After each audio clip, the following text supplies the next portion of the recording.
Je commence avec vous, Christian Cambon. C'est l'OTAN qui est assez alarmiste.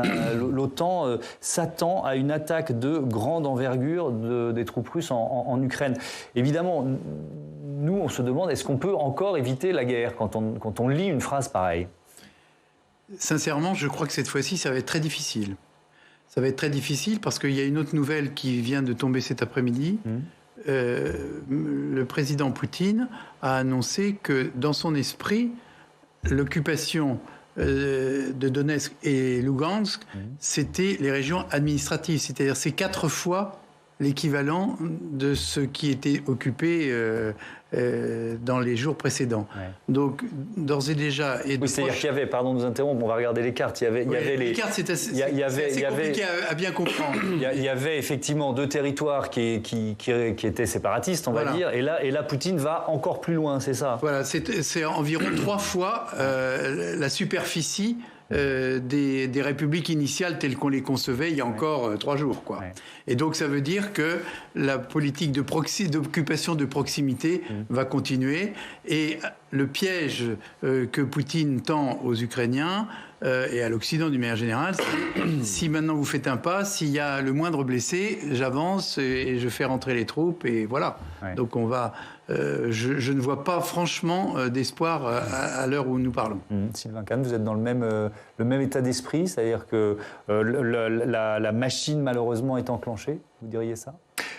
Je ne sais pas si la machine est enclenchée, mais en tout cas c'est sûr que le fait que les dirigeants autoproclamés des républiques elles-mêmes autoproclamées indépendantes, reconnues donc depuis hier par l'État russe, le fait qu'elles viennent d'annoncer que leur territoire triplait de superficie, c'est très inquiétant, parce que jusqu'à présent, il y a effectivement il y avait quelque chose qui ressemblait à une ligne de front, qui délimitait, on va dire, les régions qui s'étaient séparées du reste de l'Ukraine. Et là, Poutine vient d'expliquer qu'il faut faire avancer cette ligne de front, et qui est devenue une frontière. Pour comprendre, sur cette ligne de front, de l'autre côté, il y a des troupes ukrainiennes aujourd'hui. Donc quand ils disent on triple le territoire, est-ce que sur cette partie supplémentaire, il y a des troupes ukrainiennes aujourd'hui ? Disons que, on va le dire comme ça, on va dire que cette partie, cette bande qui est à l'est de l'Ukraine et qui est donc frontalière de la Russie, qui fait à peu près 400 km de large, d'accord, eh bien, était de facto soustraite à la souveraineté de l'État ukrainien. Bon, aujourd'hui, ce que dit Poutine et les 2 gouvernements fantoches de ces 2 républiques autoproclamées, c'est que il faut passer, pour dire les choses très schématiquement, d'une bande de 400 km de profondeur à une bande de 4 x 3, 12 200 km de profondeur. Et donc, ça veut dire mordre encore davantage sur ce qui, aujourd'hui, relève de la souveraineté de l'État ukrainien. Alors, encore une fois, comme l'a dit monsieur le sénateur, c'est une annonce. D'accord ? Donc on s'attend effectivement à ce qu'il y ait en toute logique, est-ce qu'il puisse y avoir des mouvements de troupes ? Ça ne veut pas dire que ça arrivera. Donc ça veut dire aussi que Poutine continue sa stratégie de la tension. Oui, ça peut être aussi un début de négociation d'une certaine façon. De négociation, je ne crois pas. Ce que je veux dire, je dis c'est une façon de pousser son avantage, parce qu'il n'entend qu'un langage, Vladimir Poutine, c'est la force, et le rapport de force.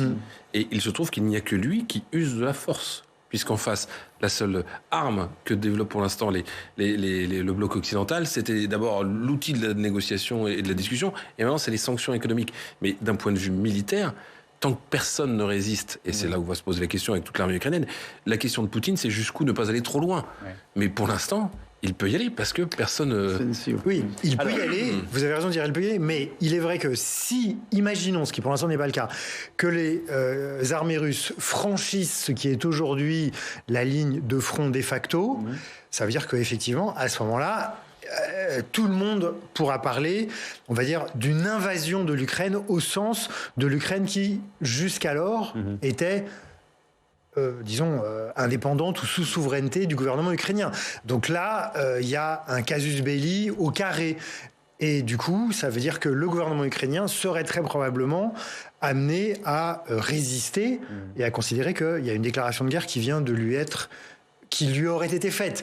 Donc, c'est pas encore sûr que Poutine le fasse, parce que le coup, évidemment, de déclencher une guerre avec le gouvernement ukrainien, disons, dans ces conditions, serait très coûteux. Ouais. Vladimir Poutine qui a de nouveau pris la parole en fin d'après-midi avec un message justement aux dirigeants ukrainiens. On écoute le président russe.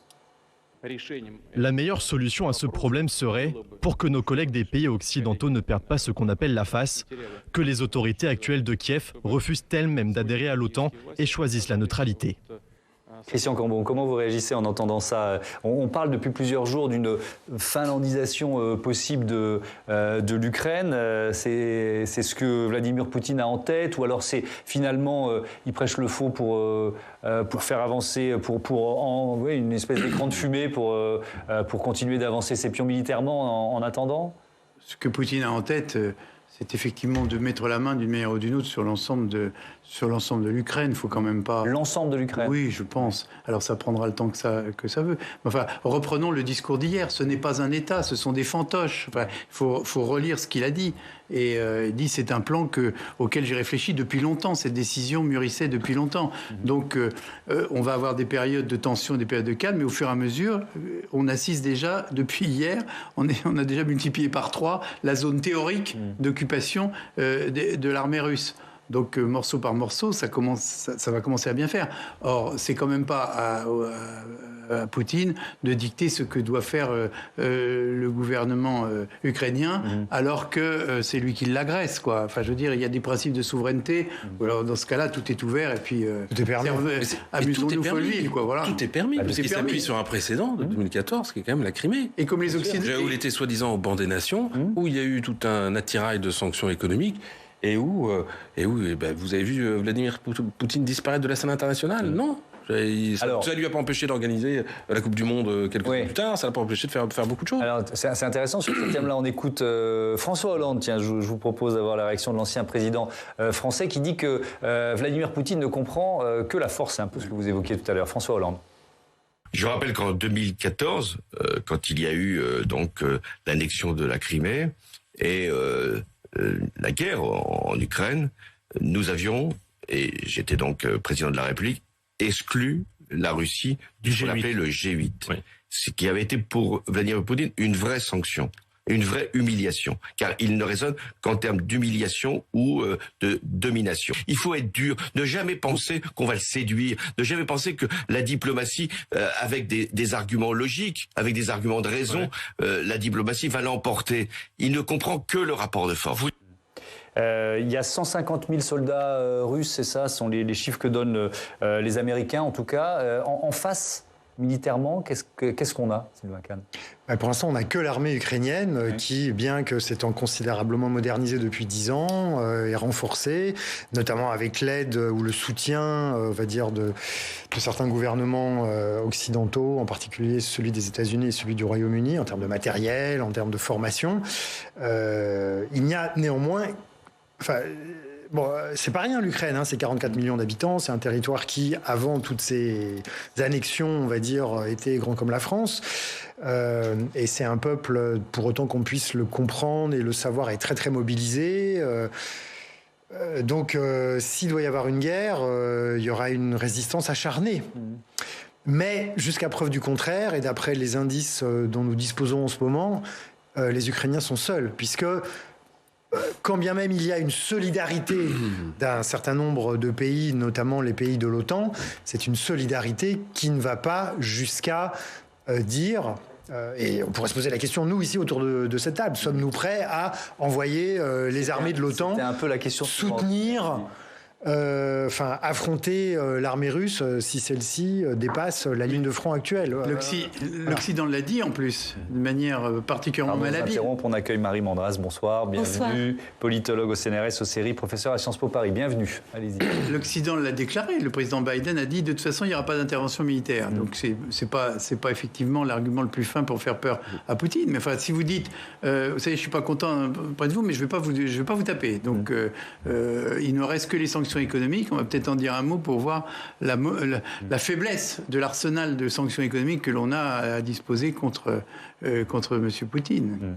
Marie Mendres, comment vous analysez, une première question un peu générale, la situation ce soir? Je disais en ouverture que l'OTAN s'attend à une offensive militaire massive, sont les termes employés par l'OTAN.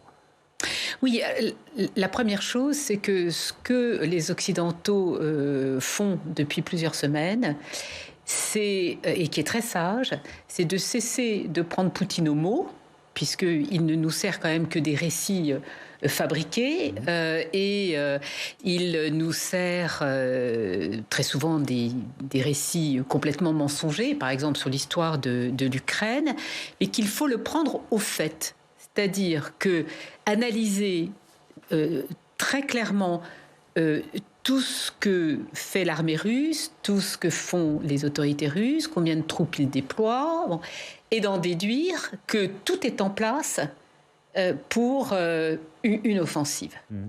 Et cela, c'était pas anticipé par le Kremlin.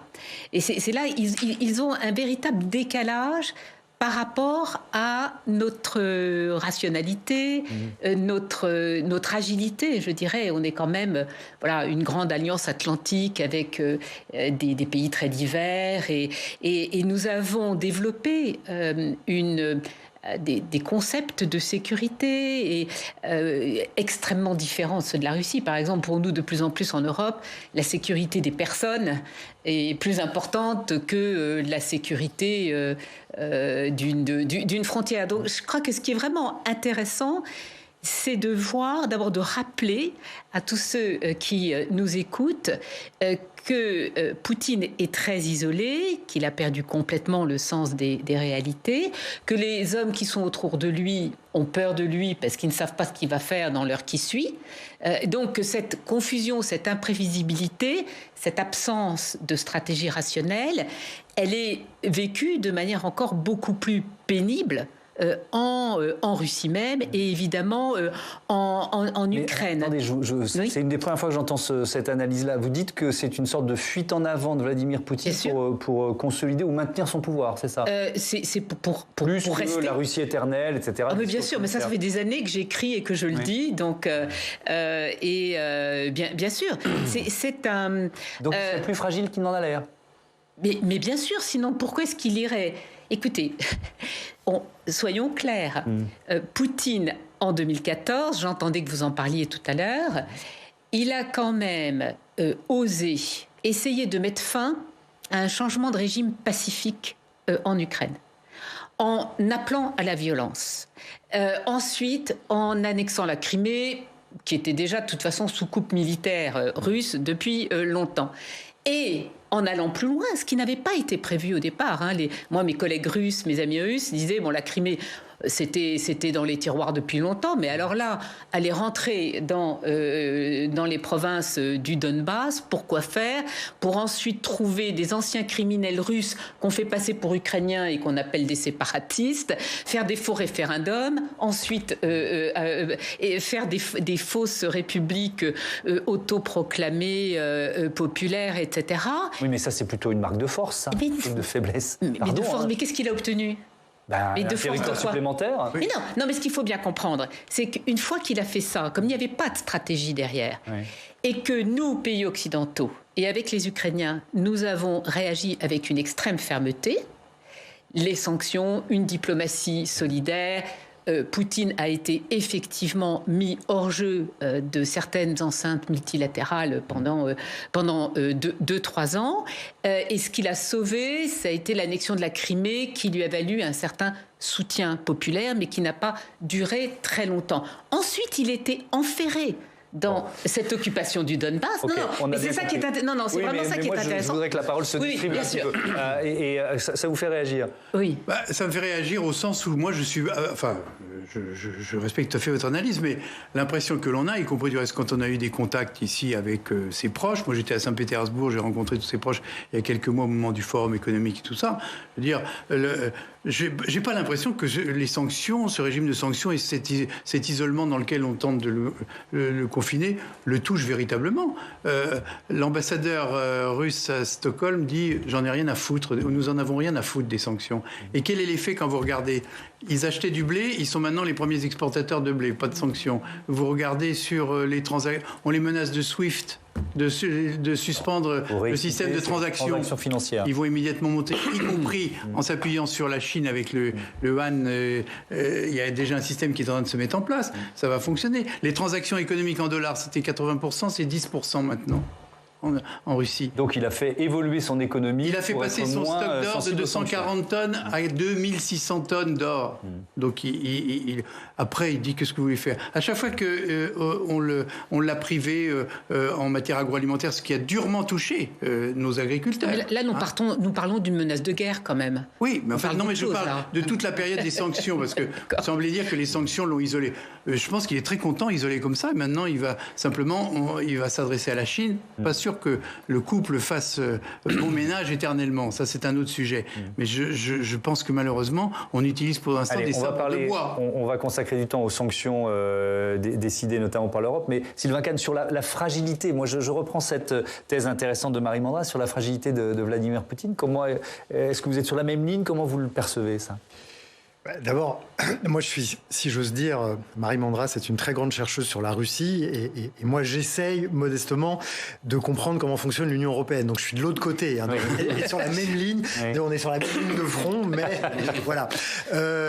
Moi ce qui me frappe beaucoup dans cette crise, c'est que, je dirais rapidement, 2 points. Le premier, c'est que l'OTAN est toujours là. Et quand je dis l'OTAN est toujours là, j'ai en mémoire, et je pense tout le monde ici, on a tous en mémoire, les commentaires, soit désabusés, soit très inquiets, soit au contraire très sarcastiques, qui ont quand même vraiment fleuri à la suite de l'évacuation de l'Afghanistan et de Kaboul, sur le mode « l'OTAN, c'est fini ». Rebelote au moment de AUKUS, hein, donc quand le gouvernement australien a décidé de dénoncer le contrat d'achat de sous-marins à la France pour l'acheter aux Américains. Alors là, on en a rajouté une couche sur la fin de l'OTAN, alors que, et là c'est l'européaniste qui parle, l'OTAN, c'est depuis 1949 une alliance militaire pour défendre le continent européen. Enfin, le continent, pour défendre les pays libres d'Europe. Bon, voilà. Et les Américains ont toujours considéré qu'il y avait plusieurs théâtres d'opération. Donc, en tout cas, peut-être que Poutine a cru, lui aussi, à cette analyse, mais il se rend compte que l'OTAN est extrêmement cohérente. Et de ce point de vue-là, parce qu'effectivement, il y a un objectif du président Poutine qui est, pour autant qu'on le comprenne, vraiment, de remettre complètement une emprise russe sur tout l'espace ex-soviétique ou post-soviétique, mais on comprend avec la réaction de l'OTAN qu'en tous les cas, cette volonté va s'arrêter aux frontières de l'OTAN. C'est-à-dire, les 3 anciennes républiques socialistes soviétiques battent l'Estonie, la Lettonie, la Lituanie. Il est clair qu'il n'y a pas d'emprise possible de la part du pouvoir russe. On pourrait dire la même chose pour la Finlande, qui a longtemps appartenu à l'Empire russe au XIXe siècle, etc., etc. Donc ça, c'est la première chose. La deuxième chose, c'est qu'on n'arrête pas de dire, je dis pas tout le monde, mais ça fait partie des clichés, des stéréotypes, que les Européens sont désunis. Alors, en réalité, les Européens parlent à plusieurs voix ou de plusieurs voix, mais quand il faut prendre des décisions, alors les sanctions, effectivement, monsieur le sénateur a raison, les sanctions, ce ne sont que les sanctions, mais ce sont déjà des sanctions. Bon, donc on va dire c'est mieux que rien. Mais en tous les cas, s'il y a des gens, des commentateurs, des intellectuels, des hommes politiques qui sont dans l'opposition, un peu partout en Europe, qui parlent de finlandisation de l'Ukraine, il n'y a pas un ministre, il n'y a pas un gouvernant ou un chef d'État et de gouvernement qui parle de finlandisation de l'Ukraine. Ça veut dire que, alors même si ça ne suffit pas à empêcher Poutine d'agresser militairement l'Ukraine, en tous les cas, il y a au moins une position forte, cohérente et unie des Européens. Alors, est-ce qu'on veut aller plus loin et est-ce qu'on voudrait que les Européens, avec les Américains dans le cas de l'OTAN, réagissent militairement? C'est ça la question qui nous est posée aujourd'hui. Alors, on va parler continuer de parler des sanctions. Et je vous propose l'une des dernières réactions sur ce thème, celle du ministre français des Affaires étrangères, Jean-Yves Le Drian. Les 27 sont tombés d'accord grâce à tes initiatives. Nous sommes tombés d'accord sur l'analyse de la situation. On va dire que c'était pas trop compliqué, mais sur la gravité de la situation et les risques que cela peut engendrer à la suite de la violation du droit international par la Russie, à la suite aussi de la rupture des engagements pris par la Russie, à la suite aussi de l'action contre l'intégrité et la souveraineté de l'Ukraine. Mais nous sommes aussi tombés d'accord sur un premier paquet de sanctions à l'unanimité. Donc c'était un moment important. Sylvie Matelli, je ne vous ai pas encore donné la parole. Je rappelle que vous êtes économiste, directrice adjointe de l'IRIS. Comment vous analysez ces sanctions? Il y a la Grande-Bretagne qui aussi de son côté a annoncé des sanctions. Et peut-être aussi, pour rebondir sur ce que disait le sénateur Cambon tout à l'heure, quel impact sur la Russie aujourd'hui? Est-ce que les sanctions, même plus importantes, même avec cet aspect collectif là, que les Européens veulent donner, est-ce qu'elles ont moins d'effet sur la Russie d'aujourd'hui qu'il y a 8 ans, par exemple? Oui, tout à fait. Merci pour votre invitation et bonjour à tous. Alors, sur ces sanctions, deux choses. Une première chose, si les Européens sont unis pour prononcer des sanctions, c'est d'abord parce que le régime des sanctions, c'est un régime européen et donc on ne sanctionne plus de manière nationale et individuelle, on s'entend avec nos partenaires et on sanctionne en collectif. Donc ça, c'est un premier élément qui est très important et ces sanctions sont gérées d'ailleurs à Bruxelles et même si elles ont des dimensions nationales et qu'elles sont mises en place au niveau national. Le deuxième élément qui est très important à ne pas oublier dans la discussion, c'est le fait que si aujourd'hui on prononce des sanctions à l'encontre de la Russie, et ça Vladimir Poutine l'a très bien compris, et on a beaucoup parlé des faiblesses et des fragilités de la Russie et de Vladimir Poutine, mais je crois qu'il faut aussi souligner les fragilités et les faiblesses des Occidentaux dans ce dossier, c'est que personne ne veut envoyer des Européens ou des Américains, et Joe Biden l'a bien rappelé la semaine dernière, sur le front pour se battre et pour défendre l'Ukraine. C'était déjà le cas à l'époque de la Crimée. Et aujourd'hui, on prononce des sanctions, pas tant finalement en espérant que la Russie et Vladimir Poutine vont céder et vont reculer, mais plus de manière très symbolique pour donner des signaux à d'autres pays qui seraient tentés d'avoir le même type de politique impérialiste et de conquête d'autres territoires, ou en tout cas de remise en cause de la souveraineté de certains territoires. Donc ça, c'est quelque chose qui est extrêmement important et du coup, ça en dit très long sur l'inefficacité des sanctions. Je partage le point de vue du sénateur Cambon, et d'autant plus inefficace dans le cas de la Russie que vous l'avez rappelé. Des sanctions ont été précédemment imposées au moment de la Crimée et que la Russie, l'économie russe et également le pouvoir en place se sont adaptés en fait à ces sanctions, savent répondre à ces sanctions, et qu'aujourd'hui la Russie est autrement mieux préparée qu'elle ne l'était il y a quelques années aux sanctions qu'elle pourrait subir de la part de l'Union européenne ou des États-Unis. Dans le mieux préparé, il y a tout ce qui a été déjà dit, et puis également les relations économiques et politiques qui sont en train de se nouer, de se renforcer avec la Chine. Encore une fois, avec une petite interrogation. Moi, j'ai surveillé toute la journée la question chinoise et la réaction des Chinois. Elle se fait quand même relativement prudente aujourd'hui, les Chinois ayant bien compris leurs intérêts. Et enfin, un dernier élément qui montre notre faiblesse, y compris dans notre politique de sanctions, c'est que, et on s'en est rendu compte avec la Crimée, et vous en avez déjà parlé dans cette émission, c'est que les sanctions, il y a la question de leur efficacité, on vient de la trancher et de l'évoquer, mais il y a aussi la question de l'impact qu'elles ont sur nous-mêmes en fait. Le sanctionneur est souvent en retour de bâton sanctionné lui-même, et on sent bien dans les sanctions qui ont été annoncées par les Européens qu'il y a quand même une très très très grande prudence en la matière. On nous parle de banques, on nous parle de l'accès au marché financier européen pour financer la dette souveraine russe, mais pour l'instant on reste extrêmement flou, parce que je pense qu'il y a des études d'impact qui vont être faites de manière beaucoup plus poussée que ça n'avait été le cas pour la Crimée, dans le cas de la Crimée, parce que on a lourdement payé, nous, Européens, les sanctions qu'on a pu imposer à la Russie au moment des événements en Crimée. Et on y reviendra, je vous reposerai la question sur l'impact pour les entreprises françaises ou les groupes français qui sont présents en Russie aujourd'hui. On y reviendra tout à l'heure. Mais Marie Mandra, je voudrais avoir votre expertise effectivement sur ce que ces sanctions pourraient provoquer en Russie et notamment dans ce contexte de fragilité que vous nous décriviez tout à l'heure. Je pense qu'il faut remettre dans un contexte. Les propos qui viennent d'être tenus pouvaient peut-être encore être tenus en 2014-2015.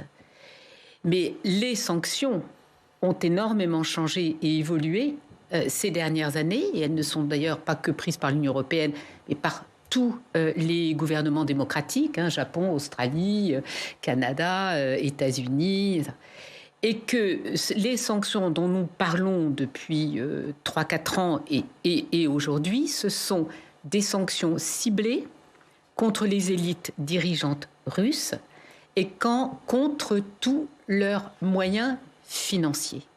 Donc c'est une stratégie qui, à mon avis, fonctionne très bien.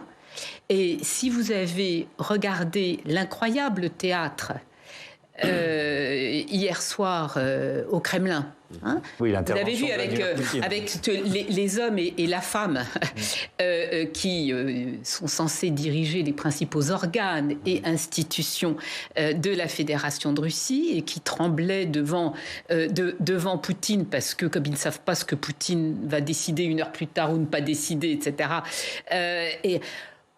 Ces hommes-là que nous avons vus à la télévision, qui font donc partie de ce fameux Conseil de sécurité de la Russie, ils sont tous sous sanction depuis des années. Ce qui veut dire que un certain nombre de leurs avoirs sont gelés. Si leur famille est installée à l'étranger, ils ne peuvent plus y aller parce qu'ils n'ont plus de visa. Leurs enfants ne peuvent plus étudier dans nos universités. Et c'est ça qui est important. Oui, tout le reste n'empêche pas Vladimir Poutine d'avancer militairement ses pions aujourd'hui. Est-ce que M. Poutine a avancé militairement ses pions aujourd'hui?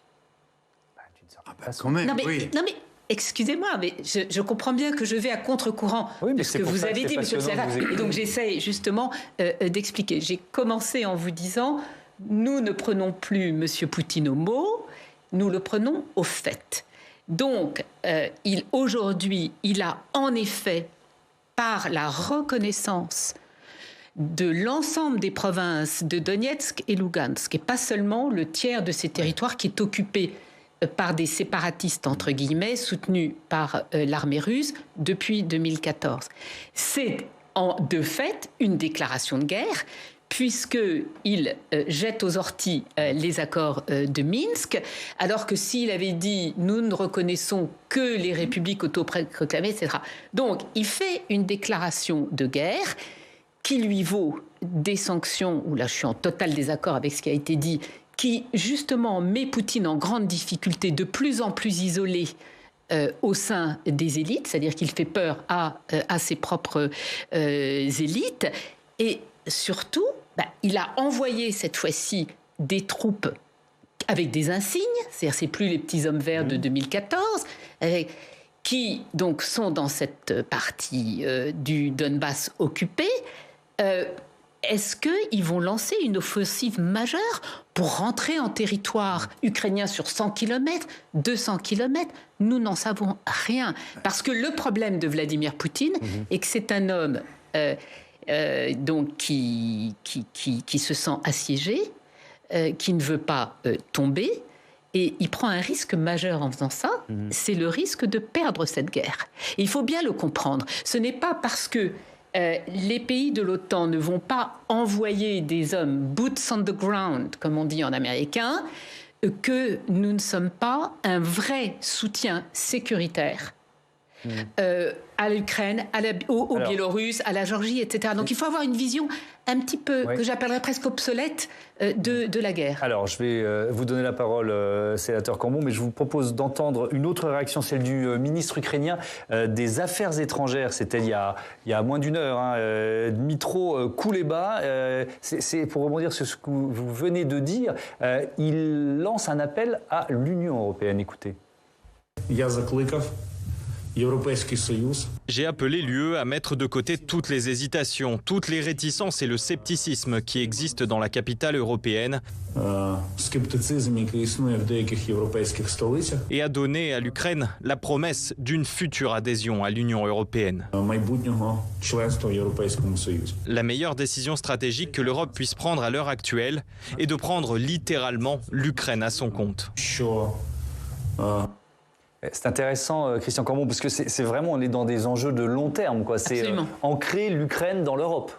Et la désancrer, si j'ose dire, le terme n'est pas très bien choisi, de son passé soviétique et russe. Sur ce sujet, et pour être le plus objectif possible, il faut effectivement revenir un tout petit peu en arrière pour voir que dans les accords de Minsk, il y avait aussi des obligations qui pesaient sur l'Ukraine, qui n'ont pas pu être respectées, notamment cette fameuse loi de régionalisation qui devait donner l'autonomie à ces républiques séparatistes. Et la raison, c'est pas la volonté politique de ce pauvre président Zelensky que nous avons reçu ici et qui nous l'a expliqué en long et en large, c'est que la Rada, le Parlement ukrainien, mais c'est la foire d'empoigne. Enfin, il faut juste assister à des séances. On n'y a pas été, mais on en a vu des séquences. C'est quelque chose d'inouï. Et la première difficulté du président Zelensky, c'est d'assurer l'État ukrainien dans ses responsabilités et dans ses compétences.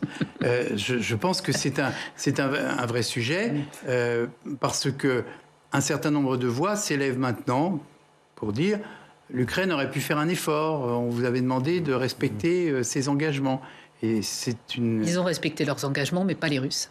Vous savez, j'ai suivi de très près les accords de Minsk, ce processus. J'ai parlé avec plusieurs des protagonistes qui étaient à Minsk.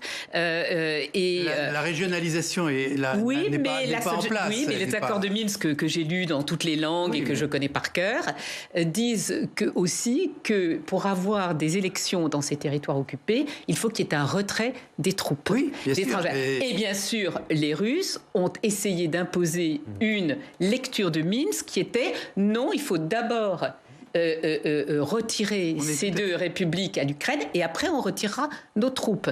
Et voilà, donc je pense que vraiment mettre ça sur le dos des députés ukrainiens, je vais assez régulièrement à la Rada ukrainienne, ne tombant pas dans la propagande russe, s'il vous plaît. Mais il faut essayer d'être objectif aussi. Les accords de Minsk n'ont pas pu être appliqués, enfin, c'est de notoriété. Mais à cause des Russes. Je vais poser une question sur l'Europe, parce que c'est intéressant ce qu'on entendait à l'instant, ce ministre ukrainien des Affaires étrangères, et sur la stratégie de Poutine. Est-ce que finalement elle n'est pas contre-productive? C'est-à-dire qu'il soude encore plus les Ukrainiens, il les soude encore plus à l'Europe. Ah oui, il faut avoir mémoire que en 2014, si on considère que 2014 est le début de la crise actuelle, disons, voilà, même si effectivement, évidemment, on pourrait considérer que tout commence avec la chute de l'Union soviétique. Mais enfin bon, en tous les cas, en 2014, il faut quand même se rappeler que les Ukrainiens sont sur le point de signer un accord d'association avec l'Union européenne, que le président de l'époque finalement change d'avis parce que le Kremlin fait pression sur lui. Et que les Européens disent, bon, on pourrait revenir là-dessus, il faut choisir, vous ne pouvez pas être à la fois dans un accord d'association avec l'UE et en même temps dans l'Union eurasiatique que le président Poutine vous demande de ratifier ou de rejoindre.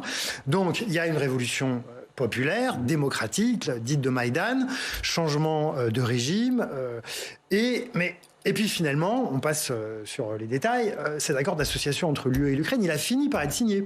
Voilà, bon. Donc, comme avec la Moldavie et la Géorgie. Voilà. Donc l'Union européenne, quoi qu'on en dise, elle garde son cap. L'Union européenne n'a pas d'armée. L'Union européenne a pour seule organisation de défense et organisation militaire l'OTAN. C'est un choix collectif qui est fait depuis 1949, qui non seulement n'a jamais été remis en cause par personne, un peu par les Français, mais c'est bien les seuls, et qui a été renforcé par l'adhésion de la Pologne en particulier, et des États baltes. Bon, donc l'Union européenne n'a jamais prétendu devenir une alliance militaire à elle seule. Par contre, sur l'intégration qu'on peut appeler économico-socio-politique, elle garde son cap. L'accord d'association a fini par être signé. Il y a des sanctions, même si ça fonctionne plus ou moins bien. Bon, là, il y a un débat entre spécialistes. Je ne me permettrai pas d'ajouter quelque chose.